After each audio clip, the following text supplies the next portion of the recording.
Mari kita berdoa. Tuhan berkati jam selanjutnya seperti jam sebelumnya. Dalam nama Tuhan Yesus. Amin. Jangan membunuh semua. Jangan membunuh. Nah, di dalam hukum yang keenam ini, jangan membunuh. Ini kalimat terlalu singkat. Karena jangan membunuh kalau menjadi satu yang mutlak, menjadi kategori empirikisme, maka kita mau menanya pertanyaan, bagaimana dengan Tuhan menyuruh orang Israel membunuh 7 suku di Kanaan? Kalau Tuhan yang mengatakan jangan membunuh, Tuhan mengatakan bunuh habis. Bagaimana kita mengerti? Kalau jangan membunuh itu dimutlakkan, lalu kita mau tanya, kenapa hari 10 hukum diturunkan? Hari itu juga Musa mengatakan bunuhlah saudaramu sendiri. Akhirnya 3.000 orang harus mati. Saudara-saudara, perjanjian lama turun Taurat, perjanjian baru turun Roh Kudus.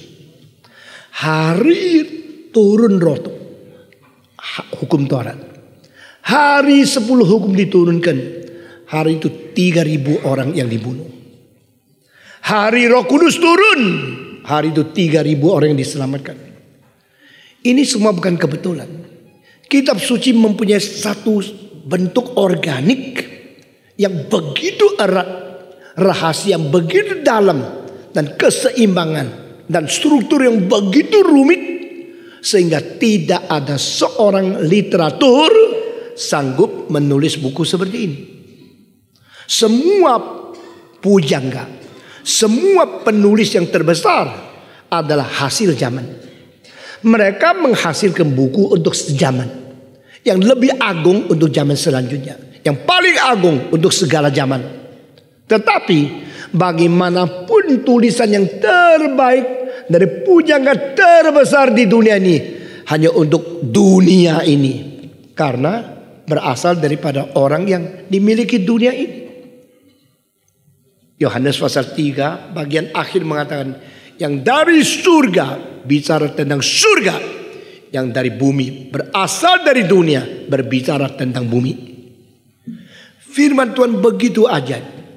Dan istilah begitu ajaib kurang sanggup untuk menyatakan keajaibannya. Semua orang mempunyai moto-moto, begitu ajaib, begitu ajaib.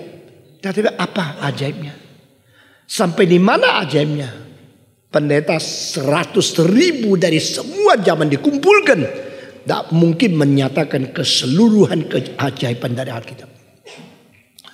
Saudara, di gereja ini makin dengar makin merasa tidak begitu gampang. Kadang-kadang orang cakup satu kalimat, caplok, lalu membulatkan kalimat itu, kritik ini, kritik itu. Sangat sayang sekali. Saudara-saudara, jikalau memang jangan membunuh, lalu Tuhan memakai orang yang membunuh untuk menyatakan hukum tidak boleh membunuh. Apa artinya? Kita gampang pakai firman Tuhan untuk hantam kembali kepada Tuhan. Karena kita cuma mengerti letterak, cuma mengerti harafiah. Katanya jangan membunuh.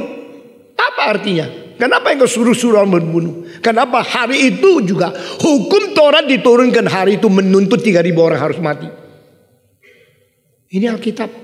Maka ada seorang profesor namanya Chen Kuing di Taiwan, tulis satu buku menghitung Yehova membunuh berapa banyak orang sepanjang seluruh Alkitab. Ratusan ribu yang dibunuh atas kemauan Tuhan. Lalu dia mengatakan, Allah seperti ini saya tidak mau percaya. Dia percaya Buddha lebih baik, karena Buddha tidak boleh membunuh. Jadi yang mengatakan tidak boleh membunuh dari hukum ke-6 adalah Allah yang menyetujui pembunuhan. Orang yang merasa saya suka damai, mengapa percaya kekristenan? Makin percaya kekristenan makin menyimpang daripada perdamaian dunia yang diidamkan oleh orang-orang seperti Buddhisme. Lalu saya mau mengerti apa artinya tidak boleh membunuh. Dengan satu kalimat yang jangan membunuh, terus kita putar-putar, kita bisa melawan Alkitab. Seperti saya tadi katakan, orang di dalam Tuhan, betul dia dalam Tuhan, dia sadar dalam Tuhan. Apa artinya dalam Tuhan? dan kira dia sudah dibaptiskan dalam Tuhan. Mungkin yang paling jauh dari Tuhan itu orang begitu. Saudara-saudara, kita mengerti secara menyeluruh itu tidak gampang sekali. Sekarang saya menjawab beberapa pertanyaan yang sulit. Jangan membunuh diberikan oleh Allah melalui malaikat kepada Musa untuk disampaikan kepada Israel. Ini semua Alkitab ya. Taurat diturunkan melalui malaikat. Taurat diberikan kepada Musa. Taurat melalui Musa mendidik seluruh orang Israel. Dan dengar, Musa adalah seorang yang pernah membunuh. Tuhan tidak memanggil orang yang belum pernah membunuh untuk mengatakan jangan membunuh. Tuhan justru memakai Musa yang sudah pernah membunuh untuk menyampaikan perintah jangan membunuh. Kenapa? Di dalam gereja lain engkau dengar khotbah tidak menelusuri seperti ini. Tuhan memberikan Taurat, itu hukum, kepada keluarga yang melanggar hukum, supaya mengabarkan harus ada hukum. Kenapa begitu? Engkau bilang apa sih artinya? Hukum diberikan melalui Musa. Musa adalah hasil papa mama yang tidak menjalankan hukum. Karena hukum daripada Firaun adalah semua anak laki-laki dari Israel harus dibunuh. Hukum ini papa mamanya Musa jalankan tidak? Tidak ya? Maka kalau dia jalankan hukum itu tidak ada Musa karena harus dibunuh. Kalau Musa dibunuh pasti tidak bisa menerima hukum dari Tuhan. Kalau Musa bunuh tidak menerima hukum dari Tuhan. Dunia ini tidak ada hukum dari Tuhan karena Musa dibunuh kok. Maka papa mama itu melanggar hukum, akhirnya baru memelihara Musa tidak jadi dihukum, dimatikan. Musa tidak dimatikan baru menerima hukum. Jadi Allah memakai orang yang melanggar hukum untuk memberikan hukum. Ini paradoks. Maka jangan mengira letterlock. Orang yang cuma dengar kalimat tulis-tulis tahu istilah itu tapi tidak ngerti arti dalamnya. Itu sangat bahaya sekali. Kedua, Musa sebelum diberikan hukum oleh Tuhan sudah pernah membunuh orang Mesir kan? Orang yang pernah membunuh sekarang Tuhan kasih dia. Nih hukum. Baca ke-6. Jangan membunuh, cilaka. Gua sendiri pernah bunuh, sekarang dikasih ini suruh saya bilang jangan membunuh. Lu dewek bunuh. Susah kan? Supaya apa? Supaya dia tidak sombong. Dan dia tahu manusia mestinya tidak boleh membunuh. Tetapi pada saat kesulitan kita tidak bisa, kita selalu langgar. Maka mengerti orang itu penting sekali. Ketiga, hari itu Musa memberitakan tentang hukum. Orang Israel sedang menyeleweng dari Tuhan. Mereka menyembah patung lembu. Mereka tidak mau mengaku siapa Yehova. Yang memimpin kami keluar itu Yehova yang mana? Yang memimpin supaya Musa naik ke gunung 40 hari dah pulang, dah balik. Mungkin Musa sudah mati. Berarti Yehova itu tidak bisa menyelamatkan. Musa yang dipanggil ke gunung tidak turun, mati kan? Kalau gini kita perlu satu Yehova yang kelihatan. Yehova yang bikin daripada emas. Maka mereka bertari-tari, mereka bersembah sujud kepada lembu. Yehova, Yehova, lembu dijadikan Yehova. Engkaulah Allah yang memimpin kami keluar dari tanah Mesir. Engkaulah yang telah melepaskan kami daripada Firaun. Engkaulah Allah, engkau Allah, Allah, Allah. Mereka beremosi menyembah Allah yang kelihatan, tidak mau Allah yang tidak kelihatan. Maka Allah yang asli mengatakan Musa, sekarang suruh mereka membunuh. Musa pecahkan kedua batu loh itu. Lalu Musa mengatakan, hari ini siapa yang taat kepada Tuhan memihak aku. Dalam 12 suku hanya satu suku yang datang kepada dia. Suku apa? Suku Lewi. Lalu Musa perintahkan, sekarang bunuhlah saudaramu sendiri. Bunuhlah saudaramu sendiri. Mereka keluarkan pedang, bunuh, tusuk saudara-saudara. Suku lain yang tidak mau taat kepada Tuhan, mereka mendapatkan pembunuhan daripada Lewi. Banyak yang mati. Malam itu tidak keburu bikin peti mati. 3.000 yang berceceran darah seluruhnya. Itulah hari pertama hukum diturunkan. Di dalam hukum ke-6 jangan membunuh. Hari itu disuruh membunuh. Bagaimana kita mengerti firman Tuhan? Kenapa Alkitab seperti ini? Saudara-saudara, yang suruh adalah Tuhan Allah. Maka dia satu-satu yang berhak menciptakan hidup dan berhak menghabisin hidup yang tidak taat kepada dia. Karena dia Allah. Kalau ini kita tidak mengerti. Kita cuma pakai satu kalimat lalu mengikat Tuhan. Lu bilang tidak boleh membunuh. Lu kenapa sendiri membunuh? Lalu saya menghina Tuhan, menjadi ateis, melawan Tuhan. Itulah kebodohan orang yang tidak mau taat kepada Tuhan. Lalu engkau karena saya benar. Saya tahu lu salah. Lu suruh orang tidak boleh membunuh. Engkau sendiri membunuh.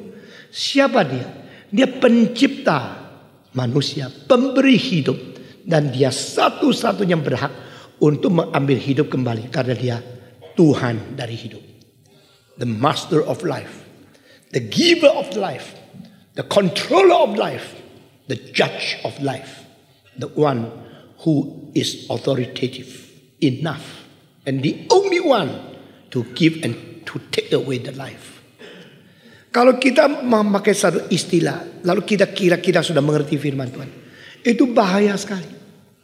Maka kenapa Tuhan memakai orang yang sudah pernah membunuh untuk memberitakan hukumnya, mengatakan jangan membunuh, supaya orang itu mengetahui dia sudah melawan, tidak ada orang benar, dia sudah melanggar, dia ada orang yang harus dihukum karena dia sudah membunuh.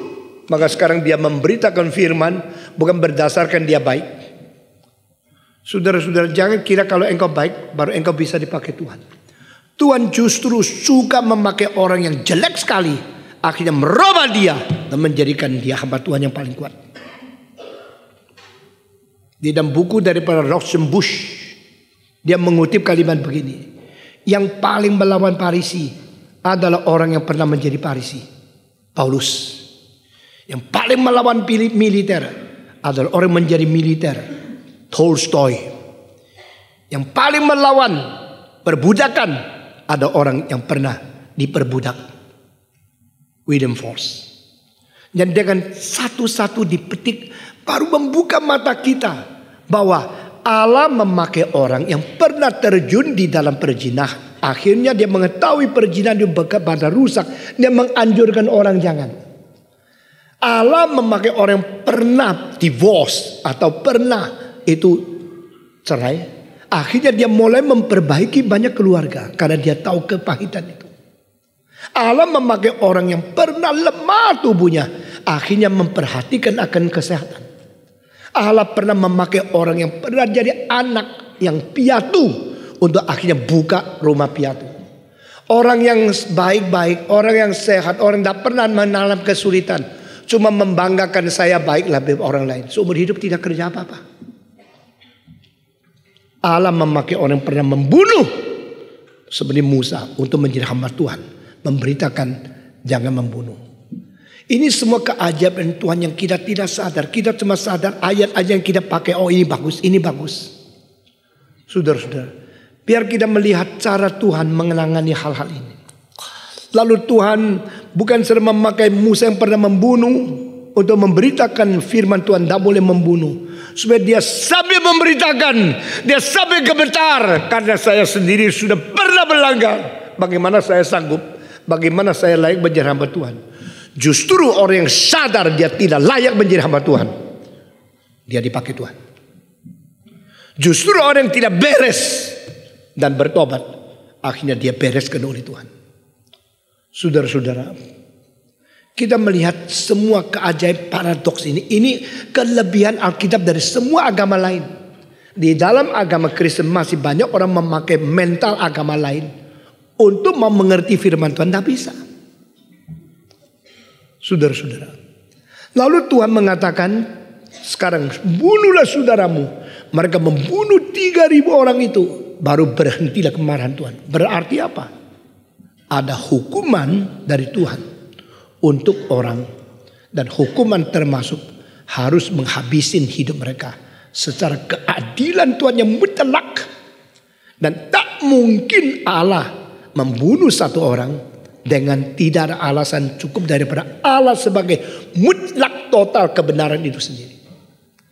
Tahun 72 saya berkhotbah, ribuan mahasiswa di Taiwan datang dengar khotbah saya. Lalu mereka menanya, kenapakah Allah di dalam Alkitab membunuh begitu banyak, begitu banyak. Menurut Profesor Filsafat Taiwan University, dia mengatakan, aku telah melihat di Alkitab Allah membunuh begini banyak. Dia ada diktator di atas bintang-bintang yang mau sendiri mati hidupkan manusia. Allah orang Kristen lain sama Buddha. Buddha damai, Allah orang Kristen suka membunuh. Aku tidak bisa percaya kabar Allah ini. Dia ada diktator di atas bintang-bintang. Lalu setelah buku itu dijual begitu banyak, beribu-ribu, mahasiswa dengar khotbah saya mulai mengkontrakan. Patong, bagaimana dengan buku ini? Mengapa Alkitab penuh dengan darah? Mengapa Allah orang Kristen menyuruh orang membunuh? Khususnya memerintahkan Israel membunuh 7 suku. Habisin mereka. Bagaimana jawabannya? Allah orang Kristen terlalu kejam. Allah orang Kristen tidak mengenal damai. Allah orang Kristen menyuruh orang membunuh. Saya membaca pertanyaan itu. Saya baru umur 32 waktu itu. Saya menghadapi orang-orang profesor yang besar dan orang yang sudah dikasut, orang yang sudah diindoktrinasi oleh dia. Saya sebagai hamba Tuhan berdoa, Tuhan beri bijaksana, keberanian kepada saya menjawab pertanyaan itu. Saya mengatakan, kalau Allah benar-benar jahat seperti apa yang ditulis di buku profesor ini. Kalau, dengar baik-baik ya. Andai kata kalau umpama betul-betul Allah jahatnya seperti ini. Pasti sebelum buku ini tulis habis, penulis dibunuh dulu. Ngerti logika saya? Ini buku bisa selesai, bisa dicetak. Berarti Allah tidak sejahat itu. Supaya yang melawan dia masih boleh hidup. Saudara belum mengerti ya nih. Bagaimana engkau mengatakan engkau mahasiswa goblok lu? Saya marahin. Yang dimarahin goblok tambah goblok. Tapi yang dinamai goblok yang bertobat tambah pinter. Di mana saya berkhotbah memisahkan menjadi 2 kelompok. Yang mengerti kebenaran makin cinta saya. Yang tidak mau makin melawan saya. Inilah sikap Stephen Tong. Stephen Tong harus pikul salib ini sampai mati. Yang tidak mau mengerti benci sama saya. Yang mau mengerti takluk dan akhirnya kembali kepada Tuhan. Termasuk kamu. Bagaimana Allah bisa jahat seperti itu? Kalau Allah jahat, Allah tidak tahu kalau ini orang sedang tulis buku dan merusak saya. Kalau dia betul jahat, hancurin dia dulu. Bikin dia kanker mati. Sehingga buku tidak bisa dicetak. Itu baru Allah jahat. Maka buku ini saya angkat tinggi-tinggi, boleh berada di sini dibaca oleh saudara, boleh dicetak dan lancar, membuktikan Allah adalah Allah yang penuh kemurahan. Orang jahatnya kayak dia masih hidup kok.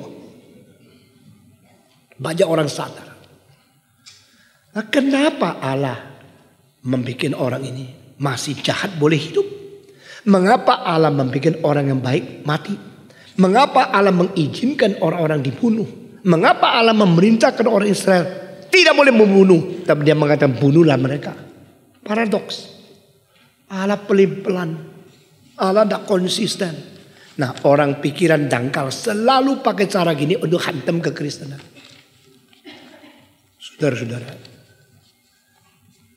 itulah sebab Tuhan menyuruh Israel membunuh saudaramu. Karena apa? Karena jikalau satu bangsa yang diharapkan untuk menurunkan kebenaran sendiri tidak diketatin, itu akan menjadi kerusakan oleh seluruh dunia.